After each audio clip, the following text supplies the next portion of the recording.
Okay. Okay. It looks like we are live now. Okay.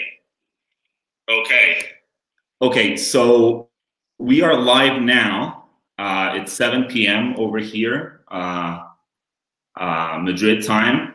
I'm going to wait maybe for a couple more minutes, allow for people to trickle into the webinar. So just two more minutes as a courtesy, and then we'll get started with Adam and myself.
Okay, folks, we just gave people a few more minutes to allow everyone to trickle in.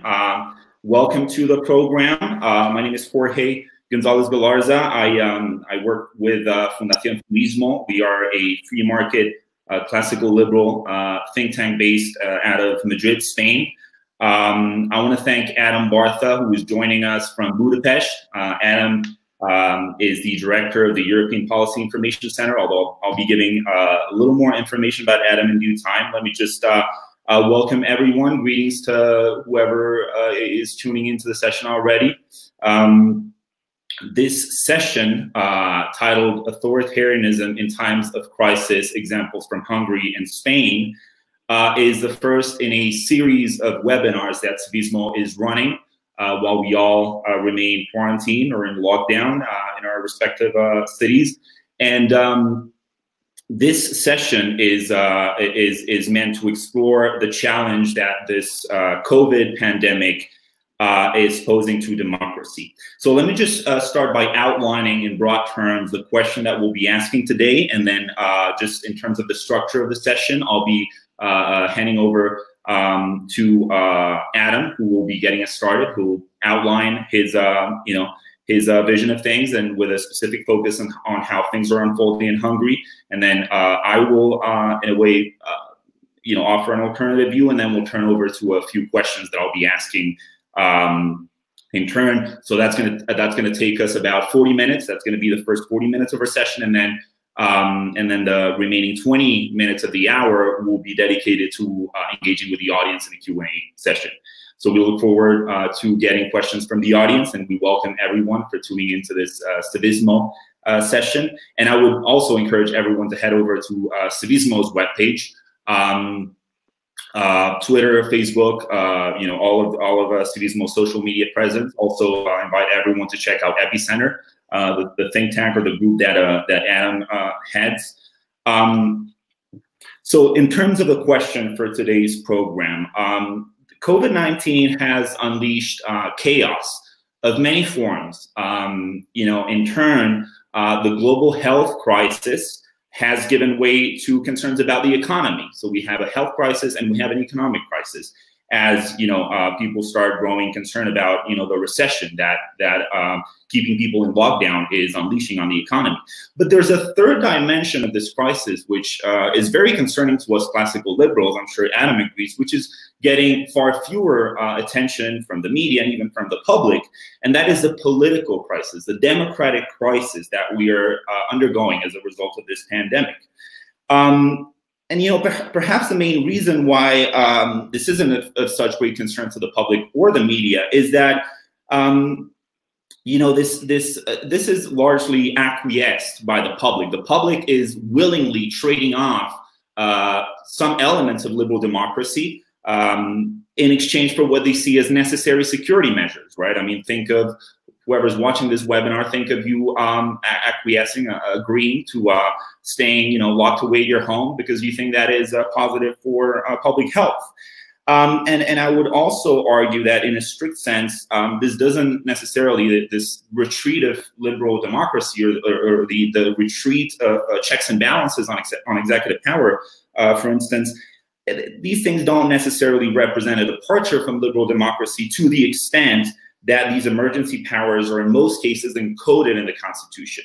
So the question for us classical liberals, like Adam and myself, isn't so much whether a state of emergency is justified, because I think by most measures it is.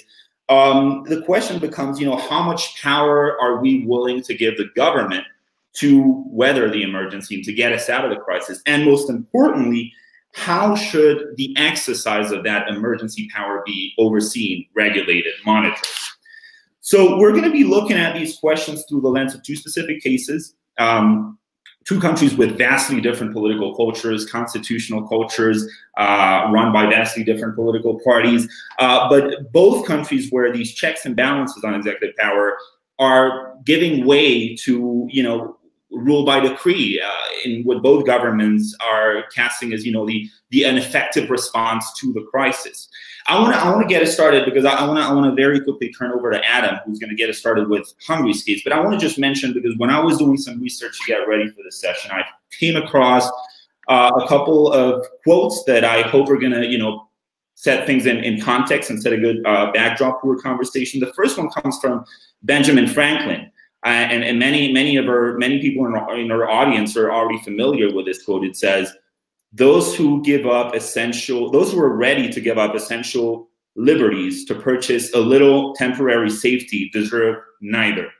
And another interesting quote that I hope we can kind of speak to in due time is one from Frank Murphy, who's less well known. He was a Attorney General in the late 30s and early 40s in the United States, appointed by Roosevelt, and then became a justice in the Supreme Court. He said, "Few indeed have been the few have been." Let me just get that right. He said, "Few have been indeed the occasions where essential liberties that have been given up haven't been accompanied by pleas of urgent necessity advanced in good faith by responsible men." So this is just to get us in the context and just to emphasize that this is this tendency to give up essential liberties and liberal democratic checks and balances is nothing new, and it's happened in other emergencies in the past. So Adam, why don't you get us started with Hungary? Let me just remind people that Adam is the director of the European Policy Information Center, Epicenter for short, it brings together 9 leading free market think tanks from across Europe, right? Maybe you can tell us a little more about that. Civismo is one of those 9 think tanks. Adam has a BA in Politics and International Relations from the University of Sheffield and an MA in Political Theory from the London School of Economics. And I rush to add that Adam's experience includes working for Students for Liberty, for the Independent Institute in California, right? And for the Hungarian Parliament, no less. So, Adam, why don't you get us started by, giving us your view, because you've written. I just want to remind people that you have a very interesting piece of writing that was published in New Europe and Civismo translated to Spanish, and it's on the website. I invite everyone to go check out the piece.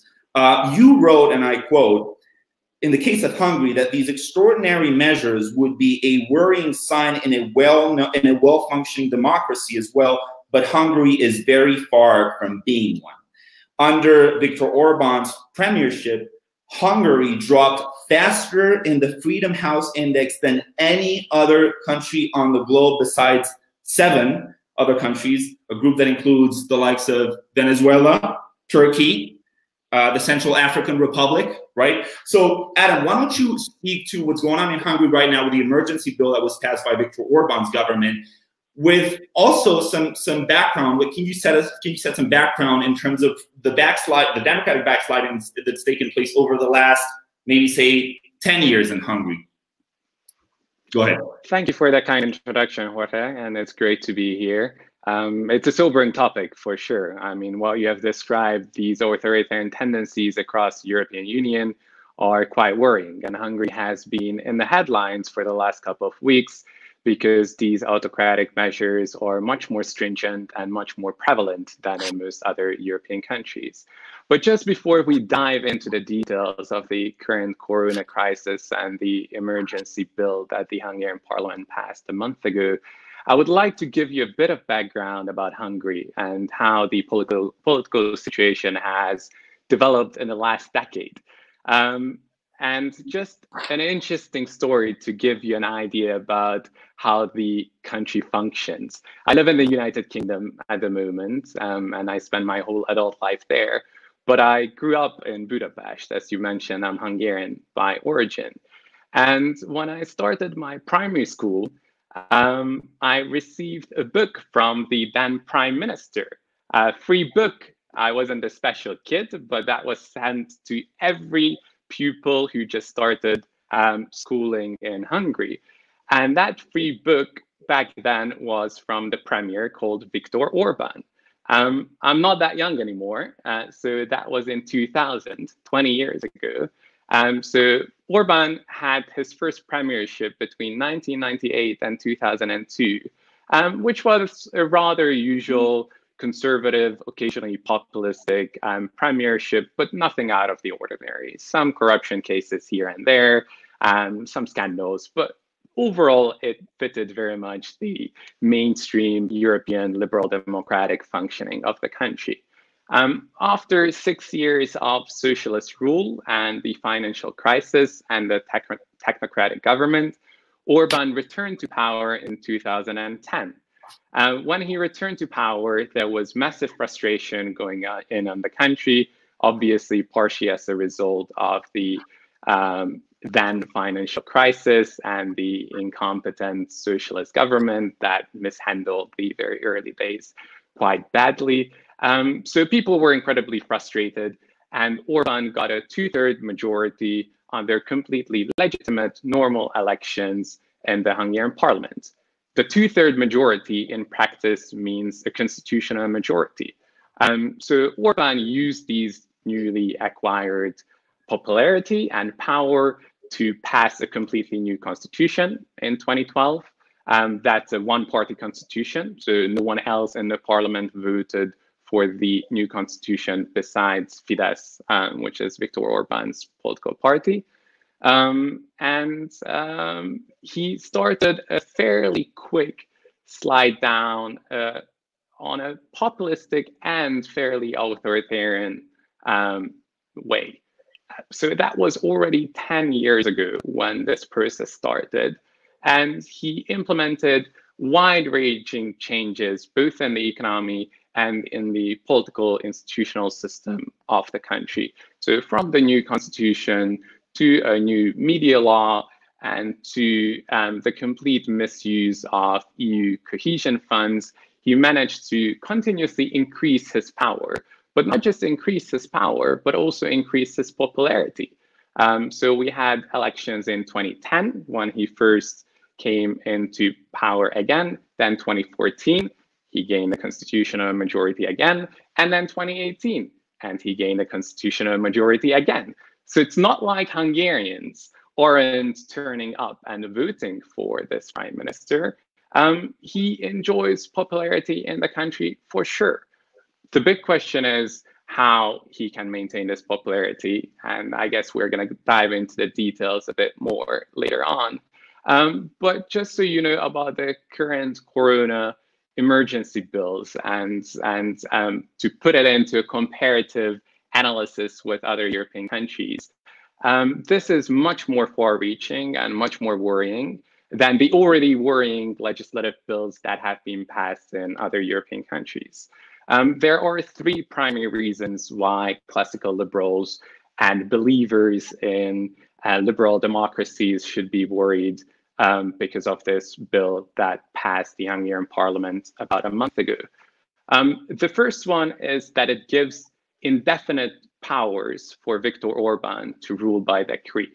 What that means in practice is that he can introduce or disregard any kind of legislation that's remotely linked to the pandemic. Obviously, the pandemic influences every part of our society. So essentially, any kind of legislation that you would like to pass can be passed by the Prime Minister himself directly.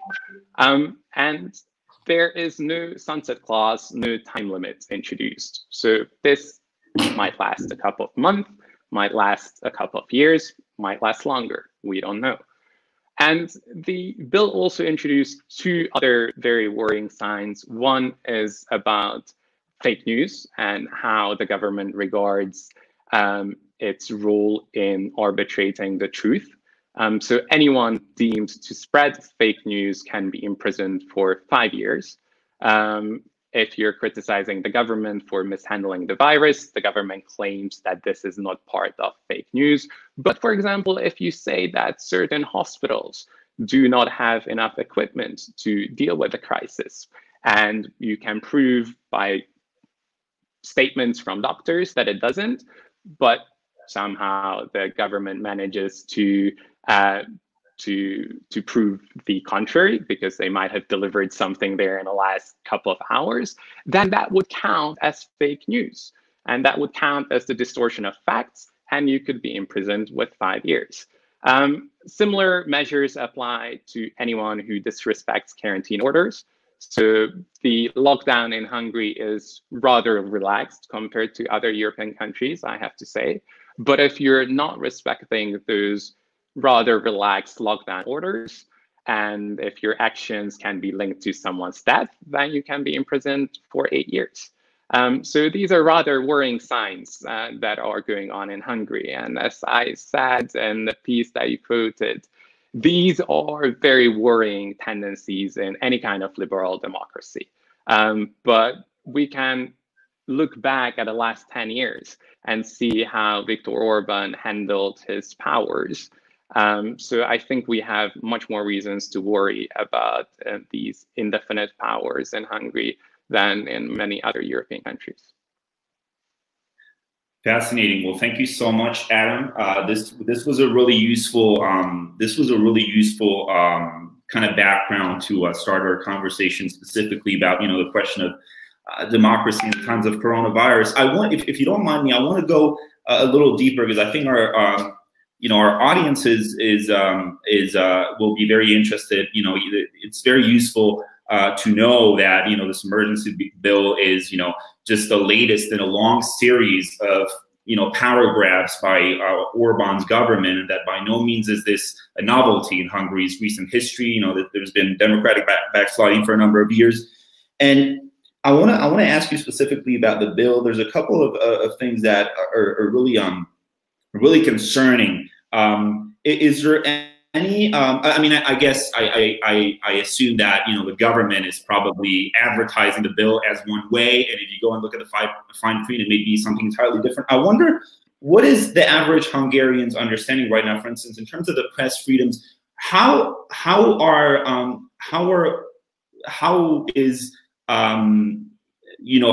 fake news to be determined? How is something to be determined fake news? Are courts going to look at it? And in answering that question, would you mind giving us a little bit of a background in terms of how the media operates in Hungary? Is the media majority pro Orban? Is there a lot of criticism of the government in the media? How that's working out in Hungary right now? And do people fear that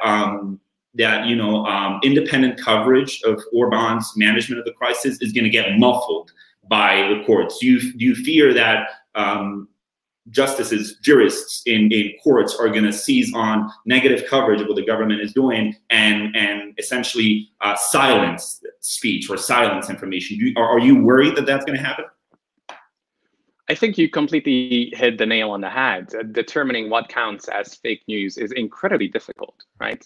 There are ongoing litigations in many countries when it comes to rumors and people countersuing one another. So it's very, very difficult to determine what counts as an opinion, what counts as a partial truth, and what is the complete truth. So without being too philosophical about it, I think we have to look at the practical realities, how the Orban government handled media relations in the last 10 years. And their records are incredibly dire. So when they passed the new media legislation, they gave new frequencies to new radio stations, they bought certain TV stations, and they ensured the complete takeover of the regional and local newspaper market. So there are currently 150 regional and local newspapers directly linked to one company that's overseeing the oligarchic empire of the Orban government. So it's quite funny if there is an interview with the prime minister, then literally the front page of every single regional newspaper looks and reads exactly the same. So the Orban government managed to realize very early on that they have to maintain popularity if they want to remain in power. So this is not a military dictatorship by any means. The real popularity of the electorate is there, certainly. But how they manage to maintain it is incredibly problematic and not appropriate to any liberal democratic country. If you look at the Hungarian broadcasting television, which has, I believe, 8 different networks in the country, it's nothing more than political propaganda by the government and by the ruling party. These TV stations can be problematic in many other countries. There is a lot of discussion about the impartiality of the BBC in the United Kingdom.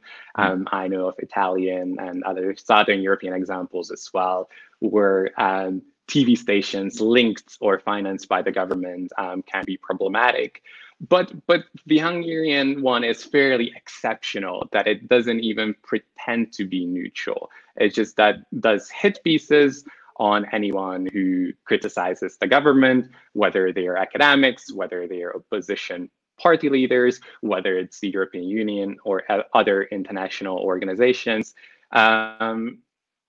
There is no public role for the Hungarian broadcasting television whatsoever. And obviously the same applies to the public radio stations, but the same applies to the private television and radio stations as well.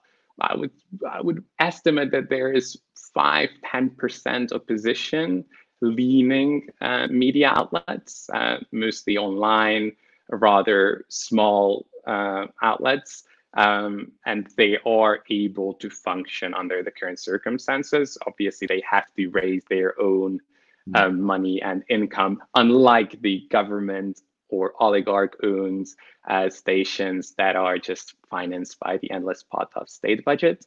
So it's not impossible to access proper news in the country, but the government-financed propaganda far outweighs any kind of independent outlets that might be available. And that obviously has an electoral impact as well. Well, that's fascinating. Thank you so much for giving us that sweeping background. I think it's very useful and important for people to understand how, the media landscape operates in Hungary and how Orban's use of public media to influence opinion, how that's going to, how it's going to fit within the media that already existed before him, and how he's kind of changing that media landscape as he goes along. I also wanted to mention, I think, so is it because I know that the government has a very robust media operation, an outward-facing media operation. I know they run a lot of pieces and advertisements on website called About Hungary, where different ministers write. And so I know that, and obviously with this emergency bill, I've read a number of ministers, Judith Varga, Justice, a number of other high-level officials, telling the world, this is no power grab, everything is fine over here. You guys can rest can be assured that we are Democrats. But I wanted to ask you, and then I want to turn over, and then I guess I'll go and kind of lay out my vision. But I want to ask you about one more specific aspect of the bill, which I think is also very concerning. You mentioned that people who break the quarantine and who are later found to have caused death will be liable for 8 years in prison, right? How does the government even pretend to know whether someone breaking the quarantine is causing someone else's death? How are they? I mean, first question would be: have there been any cases so far where people have gone to jail for breaking the quarantine? Because obviously, all countries have penalties for breaking the quarantine, but jail is a pretty tough punishment. And has there been? So my first question is: has there been any cases of people going to jail for breaking the quarantine? Second question would be: how do they pretend to ascertain whether if I leave my house in Budapest, break the quarantine, and they want to send me 8 years in jail, how are they going to know whether my breaking of the quarantine led to someone else's death? Is there any clarity around these things? Sure. So since the legislation has been introduced, there has not been a single case of imprisonment, and there hasn't been any charges made against anyone. That's the good news. The bad news is obviously it's impossible to determine whether you're liable for someone's death or not, right? But even if you're not liable for someone's death, you can be imprisoned up to 5 years, right? Which is still not great. But I don't think that the aim is to imprison anyone with this kind of legislation, right? The aim is to have the image of the strong man who does everything in his power to protect his own people, right? This is the image that Orban has been cultivating with the migration crisis. This is the image that Orban has been cultivating against the fight with the European Union. He likes to be the protector of his nation and the strong man who's responsible for the health and well-being of his own citizens. The problem is that it might enable the chance to misuse these powers for political gains, right? I don't think there will be any widespread arrests made linked to the current pandemic whatsoever, right? I haven't experienced the Hungarian police doing anything out of the ordinary at the moment. But I think the aspect that the government can use these powers to silence some of their political opponents, if the political opponents decide to help others and bring food to the elderly or shop for the elderly, which the opposition party leaders have been doing in the country. If Orban suddenly decides that this is breaking quarantine orders because he's modifying the legislation by decree, then suddenly a lot of these political opponents of him can be silenced or threatened with prison time, right? It's incredibly hard to predict how far he's going to go. I think he has played it very cleverly in the past, that he always goes 3 steps ahead. And then after some international pushback by the European Union or by other international actors, he goes 1 step back, right? But if you go 3 steps forward and 1 step back, you're still going the direction you want to go. And this is going to be the same with the current pandemic, that he might retreat some of his most outrageously illiberal aspects of the bill. I don't think he will imprison a great number of people, but this is enough to make journalists think twice whether they would like to criticize the government and the government orders. It's enough to make opposition leaders think twice about what kind of measures they want to implement themselves. So it's the second guessing of individuals themselves that's the massive impact on the society here, not necessarily the sheer force and the brutality of the government, which we haven't experienced so far. Well, that's incredibly helpful. It's very enlightening. It's very useful to ponder and to guess where this bill may be going and how it could be used in the worst case scenario. I think it's very useful to kind of also set it in the wider context of what's going on in Hungary. If you don't mind me, Adam, we've got a few more minutes before we turn over to questions. I can maybe pick up on some of the things you've alluded to and maybe try to offer an alternative view. And when I say alternative, I don't mean defending Orban's premiership, not even defending this emergency bill by any stretch of the imagination.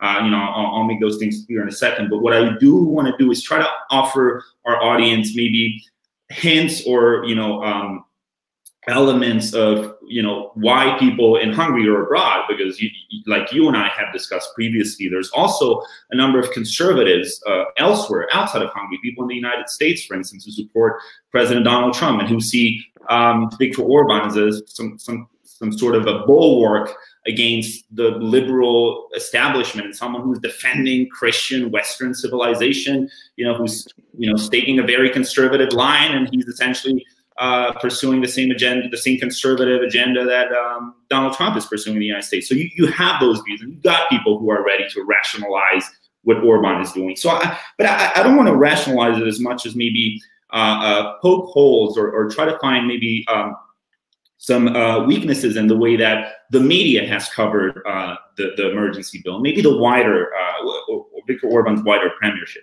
I think something that we tend to miss when we talk about Hungary, and please feel free to interject, or if I kind of if you'd like to offer an alternative view. I think something that is important for us to bear in mind when we discuss Orban is, obviously the world is concerned with the state of Hungarian democracy. I think we should be. I think there's a lot of reasons for concern. I think if you go back to the fall of the Berlin Wall, I think much of the West had very high hopes placed on where Central and Eastern Europe was going to head after communism fell. People in the West felt that, Eastern Europe was going to embrace our vision of Western liberalism, a vision of Western liberalism, which emphasizes primarily individual liberty. And there was this sort of end of history type of dynamic going on, where people in the West, when the Berlin Wall came down, people thought, Eastern Europe is going to go liberal, and that's going to vindicate liberalism once and for all, because Eastern Europeans are just like Western Europeans, and you can hear this in the pages of the Atlantic, the New York Times. It's just still very much the view that is held in the West, and I think that informs a lot of the fears that Orban may be headed in the opposite direction right now. But what I think we should be keeping in mind is that maybe we misunderstood how communism, during the 40 years that communism was the law of the land in Hungary, essentially a puppet state of Moscow, had a democratic republic that was aligned with Moscow. I think that something that you hear from both Orban and his defenders is that the West thought that these countries, Central and Eastern European countries, craved for individual liberty, and that was certainly a part of it. But what we may have missed, what the liberal establishment may have missed, is that the fall of the Berlin Wall for countries like Hungary also meant national liberty. That, this idea that as a country you should be able to chart your own course. And, individual liberty is certainly important, but I think to many Hungarians, and please correct me if I'm wrong, I think what many Hungarians value as well is the ability to elect a government that is going to chart their own course, although, within the European Union, because I believe it's still a popular idea to belong to the European Union in Hungary.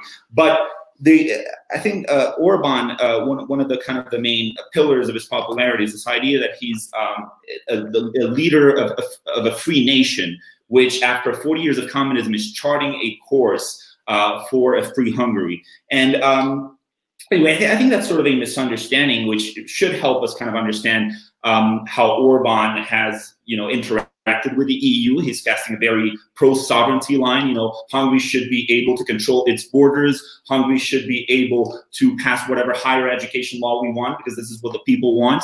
Hungary should be able to do any number of things, because ultimately, you know, Fidesz holds a 2/3 majority in the assembly. So Orban is telling the world essentially, look, this is what the Hungarian people want, and this is our national liberty. But again, I really want to emphasize that to classical liberals like yourself and myself, we can't help but be tremendously worried by what's going on. Not the least this emergency bill, but also every other instance of democratic backsliding that we've seen in Hungary, whether it is the closing of higher educational institutions and a number of other things, the curtailment of press freedoms. But so my issue is not defending Orban. My issue is maybe looking at the press coverage and thinking, well, maybe isn't there a little bit of isn't the press coverage of this emergency bill, maybe other things that Orban has done, a little exaggerated? Because when you think of it, I was reading, with the way that the New York Times reported on the bill, and they seemed to be depicting this emergency bill as the last nail in the coffin of Hungarian democracy. And within their reports, there wasn't necessarily any cool-headed analysis of what is on the bill. And again, I think the bill goes too far. I think you don't need to have all those powers delegated to the, granted to the additional powers granted to the executive to fight the virus. You could be fighting the virus with a much more limited approach. But I think that the way that the mainstream media, I don't like to use that phrase, but the way that the New York outlets like the New York Times reported on it didn't really delve into specifically what the bill does. And again, I'm not defending the bill. What I'm saying is that many other countries, including my own in Spain, are doing very much the same things. Take, for instance, press freedoms. Orban passed a bill, and I'll maybe, begin wrapping up things, and we can turn to the Q&A. You talked about press freedoms, Adam, and it's one thing to pass a bill that enables the government to muffle press freedoms, and it's another one, a totally different one, in fact, to not pass any bill at all, but as a political party, because this is what's just been reported in Spain, as a political party, one of the two parties that govern Spain right now, the far left Podemos, has gone to the court, has asked a judge to shut down websites that offer negative coverage of the government's handling of the crisis without any bill. Such as was the case in Hungary. And again, I don't support the bill, but I'll support doing it without a bill, even less so.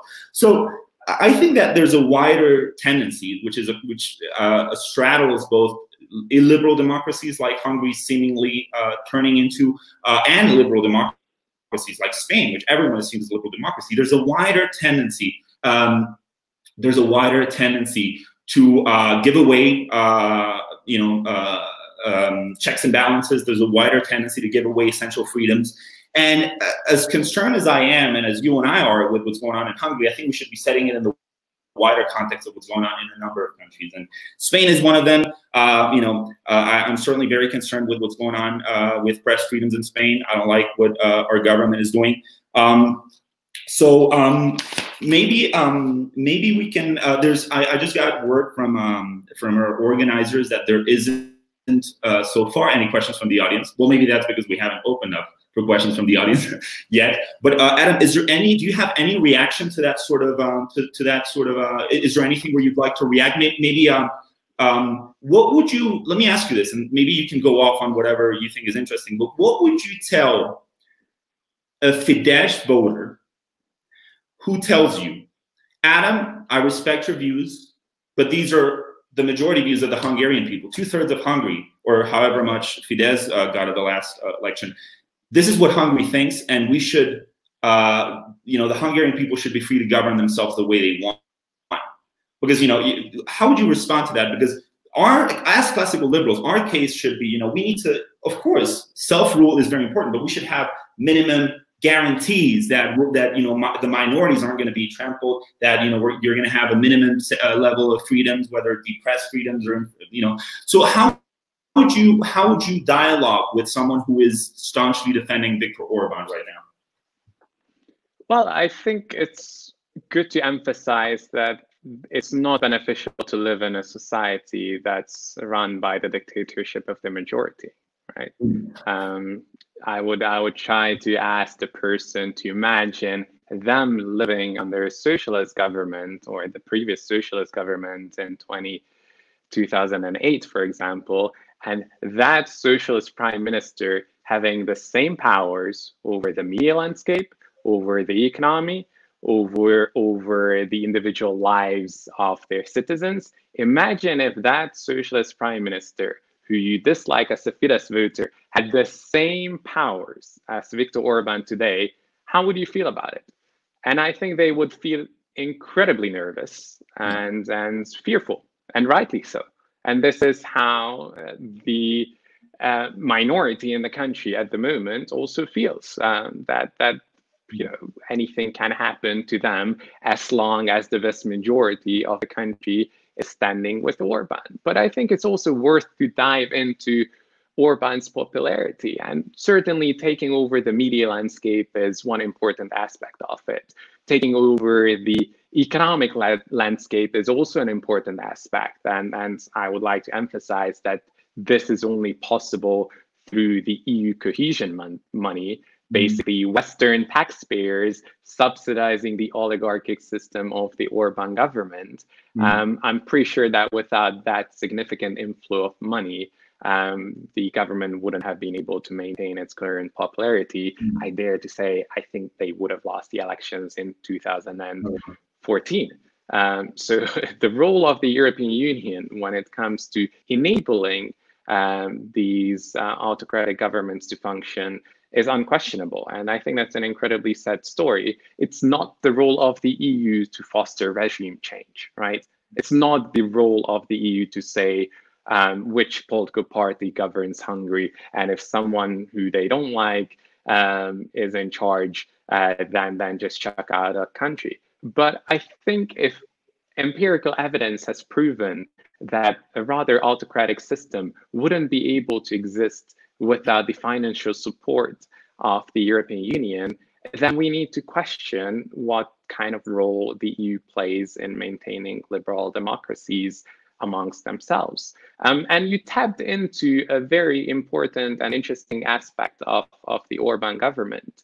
The fact that he's an incredibly talented politician who knows very well how the emotional mechanisms of the electorate function.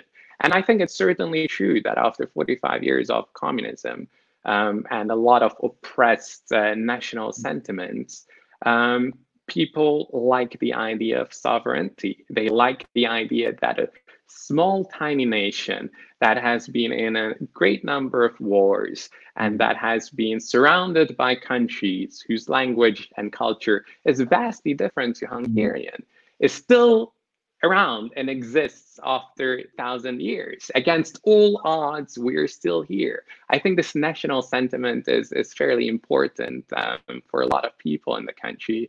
And Orban misuses this for his own political advantage. He creates enemies that are not necessarily there. After he gains power in 2010, the EU and the IMF and international institutions became enemy number one. In the migration crisis of 2015, when truly a lot of people have been crossing the country illegally, but haven't been settling in the country, suddenly migrants became enemy number one. And interestingly enough, he passed emergency legislation in 2015 that is still in place today. So when we're talking about emergency bills passed because of the pandemic in 2020, and we still have emergency legislation in place that police can stop and search people without any kind of reason close to some border regions and do otherwise unprecedented powers. Those are in place after 5 years and after the daily average of one migrant coming into the country per day. One single lonely soul across the last couple of years. So it's obviously a non-existent problem today. There's no migration crisis going on, but there is still emergency legislation in place. That's a fairly worrying sign. And I feel your frustration that this is not an easy situation in any kind of European country at the moment. And Spain and many other European countries are passing emergency legislation that should not be in place. But that's why I think sunset clauses and definite deadlines are important. Yeah. If the vast majority of the parliament and electorate think that some of those need to be prolonged, I'm willing to accept that. But just the Bianco check saying that unlimited powers, as long as we have a problem, this is no way to go about it. Yeah, definitely. I think that's a very helpful addition. And I mean, I don't think there's any doubt in anyone's mind that if Viktor Orban had written a bill which had a sunset clause, which explicitly said, the state of emergency will be automatically overturned and ordinary democracy will be restored by day X, Y, or Z, then I'm sure that the coverage of the bill would have been entirely different, because the media wouldn't have been able to say, hey, look, he has this open-ended state of emergency, which not even the Hungarian National Assembly will overturn, because 2/3 of those MPs are Fidesz members anyway, and they're pretty loyal to Orban. But that it's a very important point you raise about the necessity to have sunset clauses to these emergency states, because otherwise there's always that incentive for politicians to kick the can down the road and to always kind of prolong these emergency states. And I want to use that as a segue into something else, because I really think that some of the, by the way, I just want to, before I turn to that, I want to ask our audience to start fielding questions, because we're nearing the end of our conversation. We've got maybe 15 more minutes or so, and I want folks to start sending us their questions. And I want to ask everyone. I want to ask our audience, when they're fielding questions, would they please detail to us their name, where they're based, where they're at right now, and whether or not they have any affiliation that they'd like to disclose, if they work for a think tank or whatever, or whatever else. Just let us know, what you do for a living. And we've got one question already, but let me just finish off with this, Adam, because I think you've got okay. So we've got the first question displayed here on the screen. Let me make one last one, and then we'll turn to Pedro's question. It's really interesting when you look at the way that the media is covering this coronavirus pandemic. This idea that somehow, I feel like we're falling into the trap of thinking that our politicians are some sort of selfless, selfless Cincinnatus, George Washington Redux or something.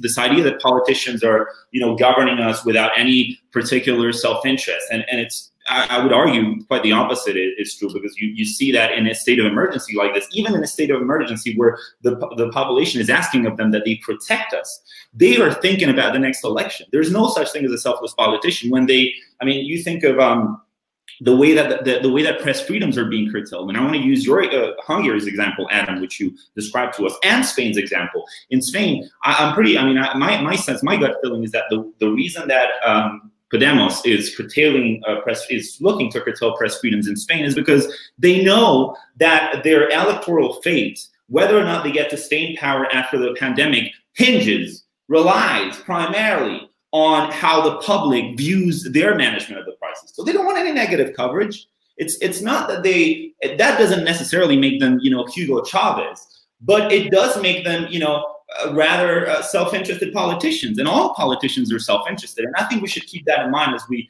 work our way through a crisis. Because sometimes you just get the sense that the media and some people think that we've got selfless politicians. So I just wanted to make that last point. Adam, are we good to turn to the Q&A session? Yes, go ahead. Okay, we've got our first question coming from Pedro Jovey. Is it the same to pass a bill to ban so-called fake news than go to the court to try to do it? That's a really good question. So we were having this back and forth, remember, just a few moments ago about whether, Hungary, Viktor Orban passed a bill which allowed judges to shut down fake news, so-called fake news, inverted commas, because no one really knows, like you said, how fake news are going to be determined, where there are fake news. Do you have any reaction to this, whether there's a difference between passing a bill that allows that and going to the courts to ask for content to be taken down? Well, I assume if you want to go to the courts already, then there needs to be some legislation in place already that addresses this issue, right? The media law in Hungary that was passed in 2012 is much more far-reaching and had similar problematic issues than the current emergency bill. But based on the last 8 years of precedents, it had negative consequences on the media landscape for sure, but it didn't completely shut down media plurality. If you enable a much more stringent regulatory framework, emergency regulatory framework in this instance, to come into place, that's a further problem that's on your back. If the question partially relates to judicial activism, so I think in France, if I remember correctly, they wanted to shut down certain parts of Amazon because they interpreted the emergency law in a weird way that would say that Amazon can't deliver stuff that's not essential. I think this is judicial activism, and I'm not a fan of it, whether in the United States, whether in France, or whether in Hungary, right? I think legislators certainly make mistakes, and they pass legislation that I strongly disagree with.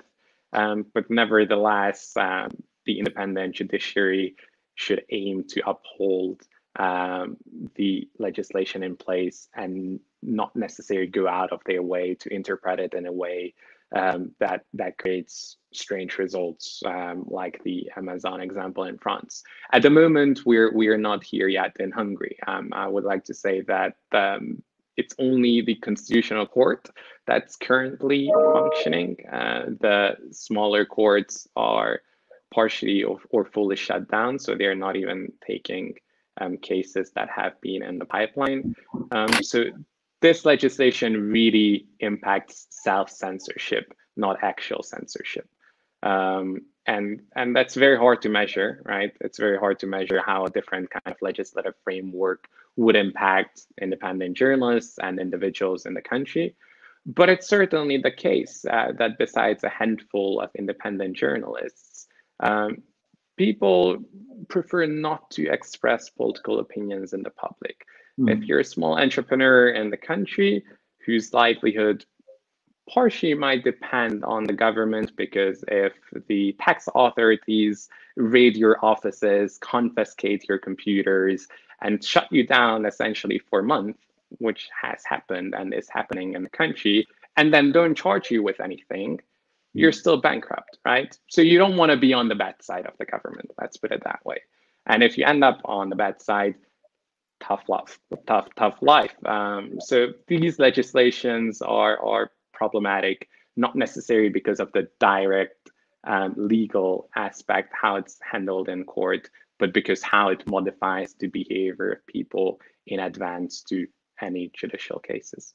Yeah, definitely. I think that's a really depth answer. And you know, you reminded us just now that this idea that, you know, because one of the main lines of argument that I've read from defenders of Orban, primarily in his own government, are, you know, they used to say, you know, hey, the Constitutional Court keeps operating.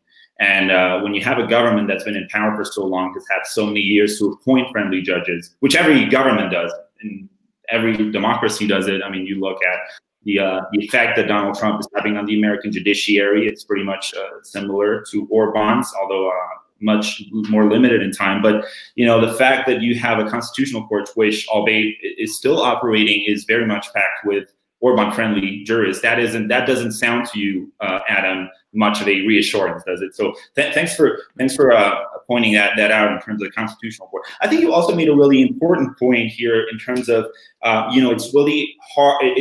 This idea that that democracy should be checked by the rights of the minority. You know, that to some extent you want to have the majority views be able to get in power and rule, but you also need to have some certain base level protections for the minority. I was really interested in how you phrase that in terms of we need to convince people who support governments like Orban's in Hungary that, hey, listen, you need to protect these rights, because when the opposite side gets in power, then you will be in our position and you won't like it. And it's a very important point. And I think you also were right to remind us that Hungary, even before coronavirus, is under a state of emergency due to a migrant crisis that crested how many years ago? 5 years ago. So that certainly points, that certainly goes to show that states of emergency are very hard to get rid of when you're in government. It's just the way it is. We've got another question here from Devin Scanlon from the United States of America. Devin says, Devin is asking us, are there countries doing a good job in terms of both health and liberties? If so, were there institutions in place there that set them up for a better outcome? Are these institutions transferable? Wow. So 3 questions wrapped up into one. I think this kind of speaks to one of the things you said, Adam. Are there countries doing a good job in terms of both health and liberties? Well, I've read somewhere that East Asian countries like Taiwan and South Korea have done a really good job in taming the coronavirus while compromising rule of law and fundamental liberties to a minimum extent. I don't know if you're kind of aware of that. I think South Korea and Taiwan are probably the only examples in that part of the world, because you certainly don't want to look to countries like Hong Kong or Singapore, for instance, which is very illiberal. But any reactions to these? Any countries in your mind that are doing a good job in terms of both health and liberties? Everything is relative in a way that I think any kind of pandemic and any kind of curtailment on individual liberties is a truly sad setup. And most of Europe hasn't escaped it. But if I had to pick some European countries that I think reacted reasonably appropriately, I think they would be Austria, Germany, and Sweden. All 3 of them implemented different policies at different stages. Austria went into full lockdown, which is very far from being a libertarian dream by any means. But I think their initial reaction and speediness, which managed to result in a steady decrease of cases in the last 2 weeks, will enable them to open up much, much quicker and much, much more efficiently than countries that had a backlog in their reaction. They are testing people very quickly and in great numbers. Their healthcare system is not an over-centralized healthcare system like the British one, or not a completely dysfunctional like the American one. So I think these are the 2 examples that people often bring up, that it's either the NHS, that everything is centralized in the United Kingdom, or it's the horrible American system that spends a lot of money, but people are still being mistreated if they can't afford healthcare through their work. So I think the healthcare systems of Austria and Germany are much better equipped to incentivize insurances and individuals and hospitals in a decentralized manner to act quickly and responsibly. And Sweden is an interesting case because they don't have a lockdown. Schools are open. The economy is semi-functioning. So I think a lot of places voluntarily shut down. So there are strong, sorry. So sorry to interrupt. Sweden has lifted the quarantine partly, right? They never had a quarantine. Oh, okay. Sweden never implemented a full lockdown. Schools were always functioning. People could go to work if they wanted.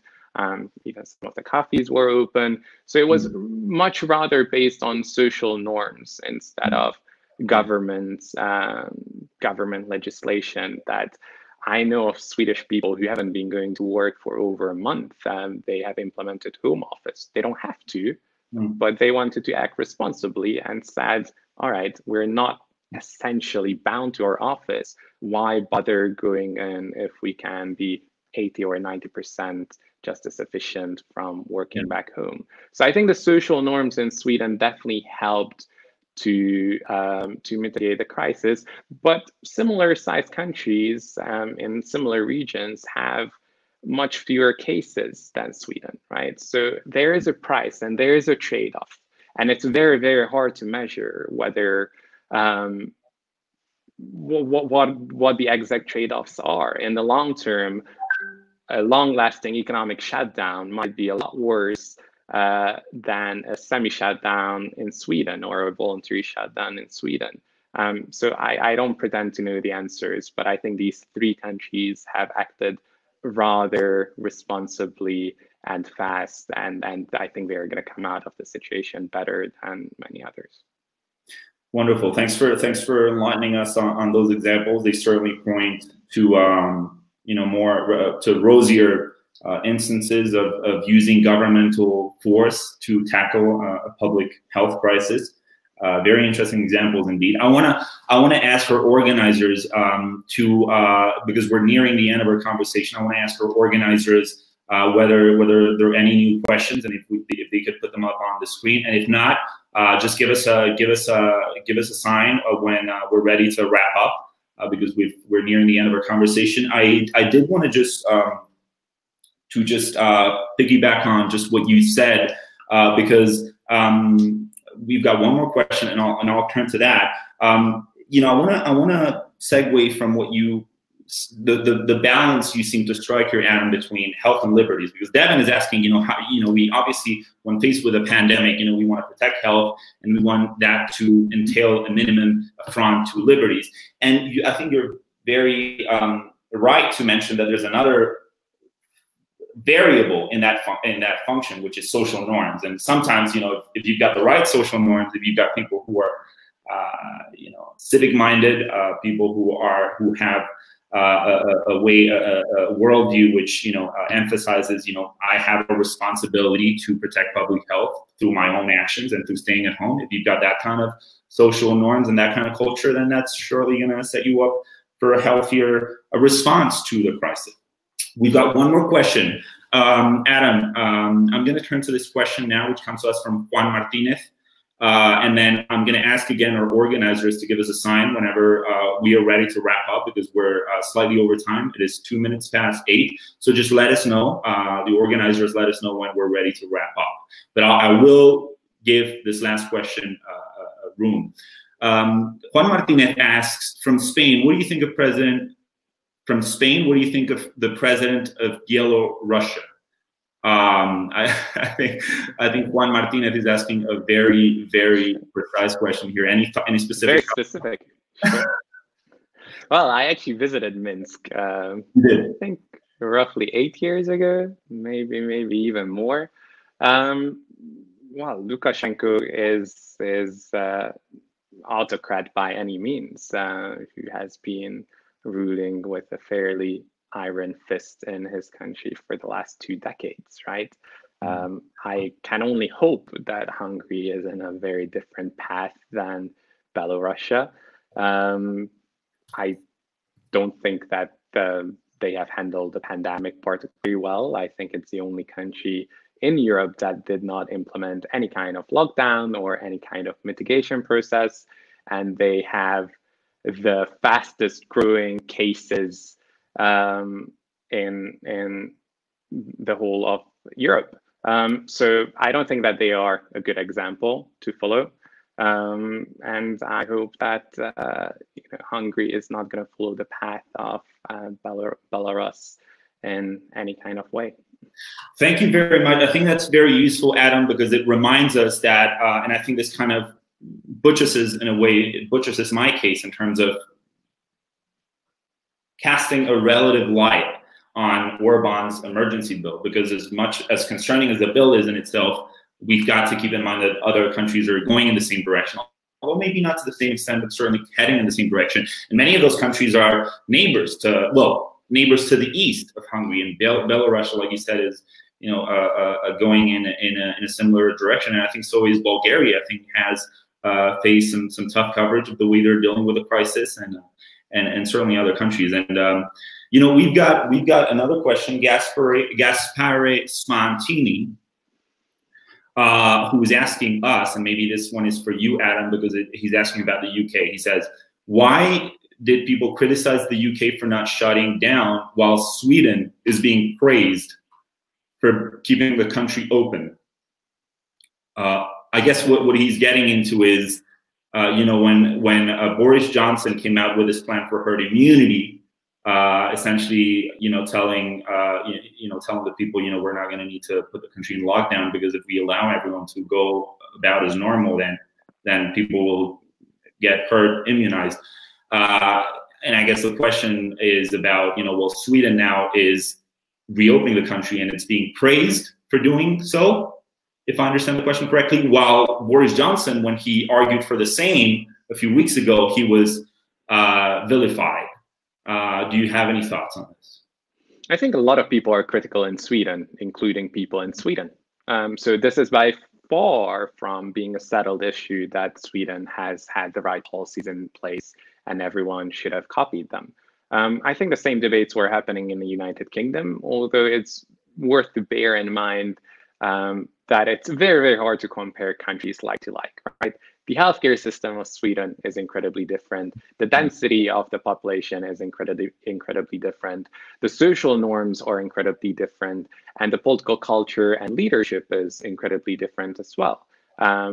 Every single political party in Sweden is supportive of the government's measures of a rather relaxed approach.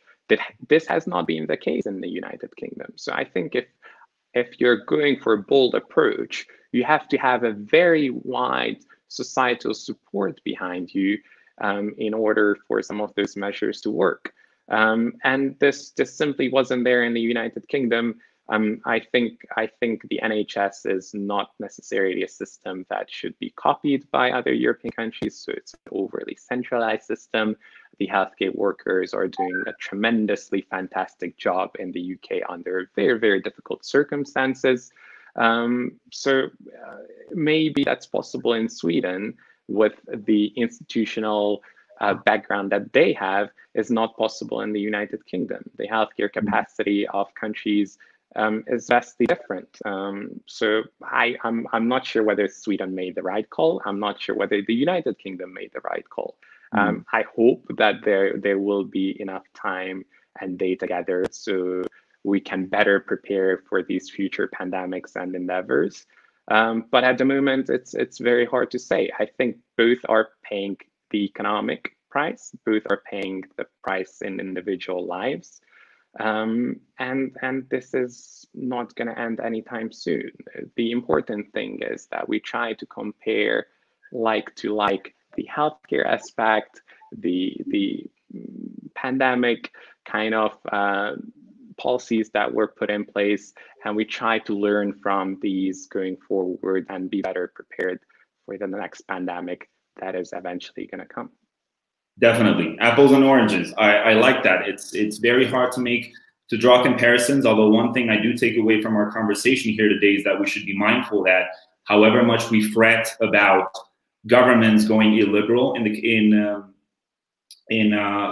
pandemic circumstances, we should keep in mind that every ruler, every politician has an incentive to curtail freedoms when a pandemic hits, because no politician is selfless, and we classical liberals should be duly worried and concerned wherever it happens, whether it is in Orban's Hungary, in Spain, or in any other country. And I want to close it on that because we're past the hour. I want to thank Adam again. Adam, thank you so much for giving us your time. Thank you for being with us. Again, Adam is director of Epicenter. Epicenter brings together 9 leading free market think tanks across Europe. Civismo is one of those 9 think tanks. We encourage people to head over to the webpage and to social media, which is linked.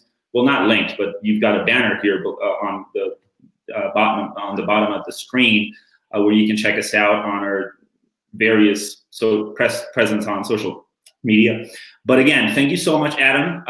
We are, crossing our fingers for a speedy restoration of democracy in Hungary, however shape that, whatever shape that takes. But thank you so much again for giving us your thoughts, and we look forward to seeing you on another occasion. And again, to our audience, remember to tune in to Civismo's series of events, which are going to be taking place over next week. And so be sure to head over to Twitter and tune in for the next events. Thank you so much, Adam. Thank you for the conversation, Jorge. Have a nice evening. Thank you. Take care.